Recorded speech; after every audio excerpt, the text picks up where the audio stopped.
I don't know. I'm going to do my best, whether it happens or not, because the necessity to transition to another system doesn't change, regardless of how long it takes to get there. So. I think we're sort of in an era where we may witness that collapse is happening faster than you could possibly create legislation to patch it up. I think that may speed things along. I really hope that when I talk to people about the movement, they say, when do you think it's going to happen? I'm like, I hope in my lifetime. I don't know that we would have that long, but just because I do think there is a point of no return. But I also hope, if we were to, get this message out and have people recognize it, the values need to shift in the mass awareness happens, that it would happen very quickly.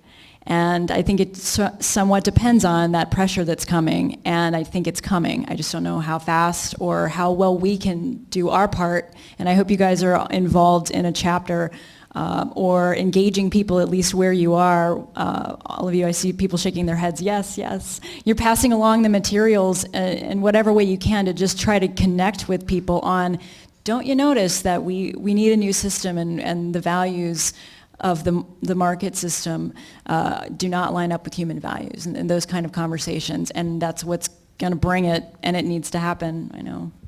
I'll just make one more practical comment regarding what people can do. It's really a research project in a lot of ways. So if we're in a university right now, we'd hope, and I've seen this across the world, you have sustainability sectors opening in different colleges, green sectors, people that are looking for renewables and all sorts of things. It's become very popular, which is great because it's sort of the seed of this new focus of where economic efficiency will come from, which is really the technical application, not the management of money, of how to do it or finance. It's just how do we do it, what's possible.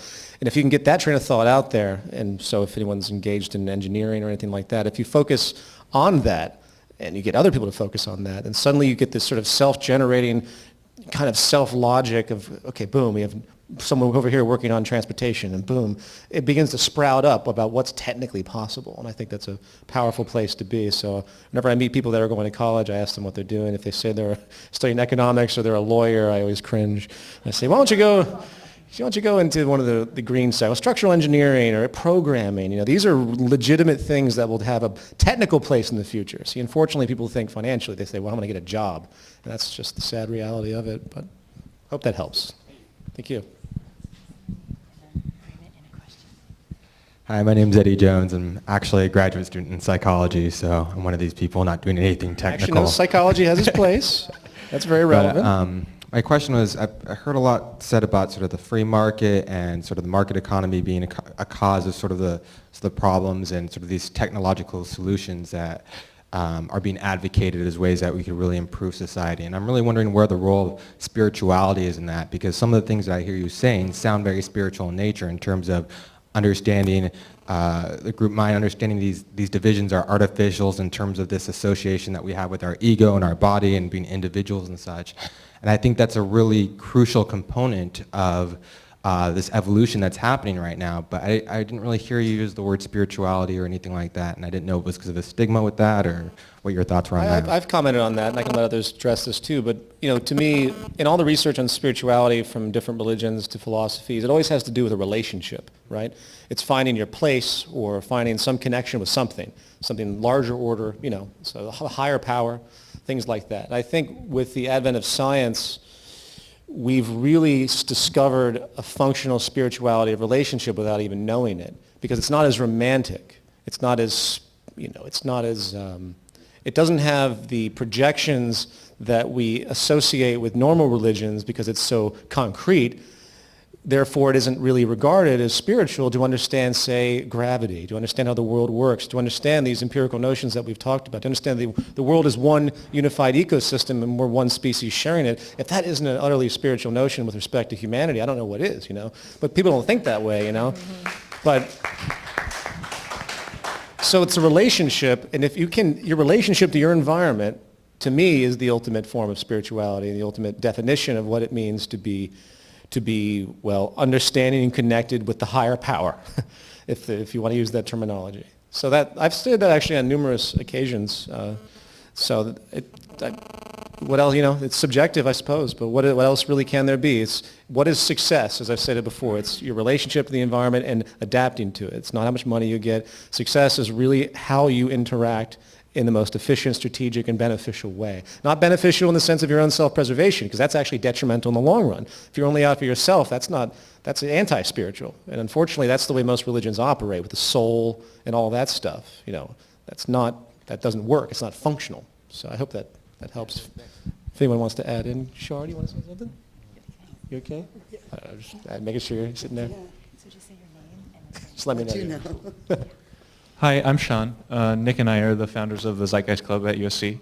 I want to give a shout out to students here.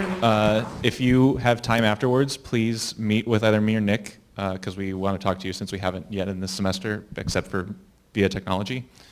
My question to the panel is that I see two problems for an abundant society, two social problems that only a scarcity-based society can manage. And those are, number one, creating incentives to colonize other planets, obviously because we exhaust the resources available on this one. And that is good for external reasons, such as the fact that we'll inevitably be killed by the Yellowstone supervolcano. It's real. It's not actually that funny. And two is population. As we all know, carrying capacity of the Earth is a function of population, technology, and the fixed resources on the planet. And we've discussed tonight why a resource-based economy would advance technology and why it would manage the resources more effectively. But I don't see what the selection pressure is for number of children. And I also don't understand what the computer would do given that every additional person that is born is making every other person poorer. How is that decision made, and how would we incorporate an ethics into that system such that it doesn't send us to Siberia to die? Excellent questions. Well, let's see. First of all, I always like to quote Carl Sagan when he talked about how we went from Europe and then eventually made it over the ocean and then to colonize America, as it were, the Americas. His point is that I think his language is wanderers in a cosmic ocean. And the very fact that it's inevitable if we survive these periods that we'll colonize space. Just as we move to different places on the Earth, we will move to different areas around the universe. We've only had 100 years of advanced technological development in the human species. Can you even fathom what it'll be like after 1,000? It's going to be ridiculously absurd, beyond anything we could ever think of, beyond anything Star Trek could possibly come up with, unfathomable. Is that fathomable? Say that right? Fathomable? But we've got to keep that in mind. So if we do continue to expand population, which, by the way, is a decision, it's an awareness issue. If people are not educated, they have early religious upbringings where they say, be fruitful and multiply. You can't have that value on a finite planet. It doesn't mean we've hit an exhaustive point yet either, but obviously the theory is wrong if you just think that if anyone has the value that they have the right to procreate and have no consideration of their environment, that's the wrong way to look at it because it's just not physically accurate. It doesn't make sense on a finite planet unless you're intending eventually to move off the planet, which we'll probably do if we survive these periods. As far as the last question you stated regarding the reality that every person brought in takes resources from everybody else, which is mathematically true on a certain level, that is a general accepted notion of what it means to bring a human being into the world. And that's what each parent needs to understand. They need to understand not only that, they need to understand that they're creating an individual that can have dramatic effects on the planet and each other. This is a very serious thing when people bring in other people. It's probably the most profound thing that any human being can do, yet it's done almost haphazardly today.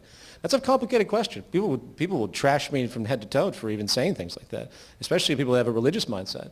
But I'm sorry to say, that's the technical reality. We are just like anything. It's a technical orientation. People are technically here, and we have a technical place, and there is a firm mathematical reality to just about everything we do, the amount of nutrition we need, everything else. And it's the recognition of that which is so important. Doesn't make it good or bad. It says, this is reality. It's not like I get mad at gravity. It's like, this is it. And I might as well accept it, and I might as well adapt to it and operate responsibly. And that's what I hope generations will understand as these values come forward about what it means to live on a finite planet. I would just add that also, as far as population, education would be a huge part of it. And part of that's when we're talking about the value set and having a different set of values in approach to the system, but also an approach to life. That would include some of the reasons why people feel the need to have a child in this current system. Sometimes it's from family pressure, sometimes they feel like they